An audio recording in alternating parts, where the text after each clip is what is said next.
6 na oras na lang, bagong taon na mga kapatid. Happy New Year everybody. Dito ko ngayon sa may highway dahil hintayin ko yung aking mag-iina. Nag-attend sila ng program.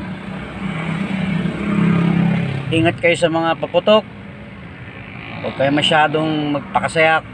Ingat din sa pagkain kasi alam naman handa, maraming pagkain dyan. Siyempre i-enjoy nyo lang yung happiness nyo, relax lang.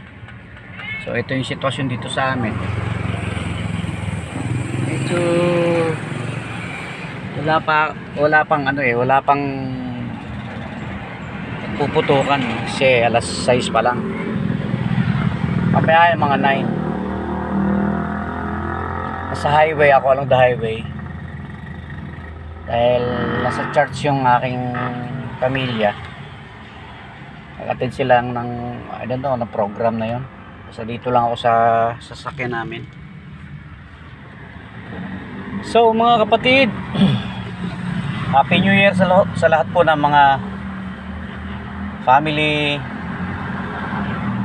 Enjoy lang po kayo ngayon at 2024 na. Kailangan magpagong buhay na talaga. Yan naman talaga puro lang New Year's resolution. Tapos wala rin pagbabago. No? Ba't ganun?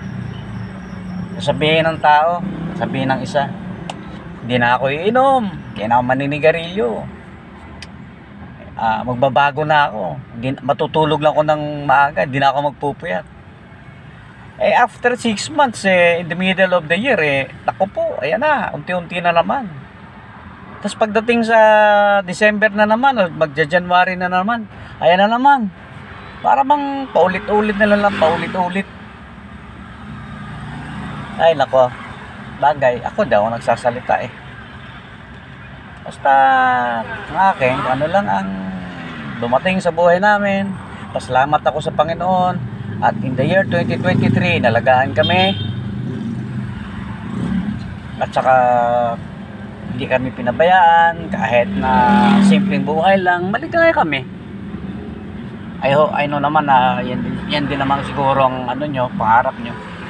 Kung ano ibigay, salamat tayo sa Panginoon. Dahil ang ating Panginoon lang ang nagbibigay talaga ng saya, kaginhawaan. At ang importante guys, magdasal po tayo lagi bago matulog, kumain, bago gumising, kung saan tayo pupunta. So importante po sa atin ang koneksyon sa ating Panginoon. So kung nagtataka kayo na nagbablog na ako ngayon sa YouTube kasi alam niyo napakahirap mag-content, pero sige lang, dire-diretso ko lang to para sa pangarap. Anong malay nyo, dumami yung subscriber ko. So lang pa salamat ko. At maraming salamat din po pala sa mga nagsusubscribe. Kung nagustuhan niyo po yung vlog ko, maraming salamat po. Kung medyo parang di nyo type, wala mo po problema, maraming salamat din. Kaya nagawa ko lang po ito para sa kasiyahan ko. Sa dami ko nakitang vlogger, simple lang, normal lang ba nagalaw, normal na pananalita, mga daily activities, ganun lang, as usual. Ang importante, maging happy tayo, lagi tayong magkonekta, direct tayo sa Panginoon natin. So, yan lang po guys. I hope na everybody is doing well, doing good. Maraming bukas, may pag-asa palagi. God bless everybody. Maraming salamat po sa lahat. Magmahalan po tayo. Happy New Year guys. So see you to my next vlog. Yeah. Okay. Bye bye.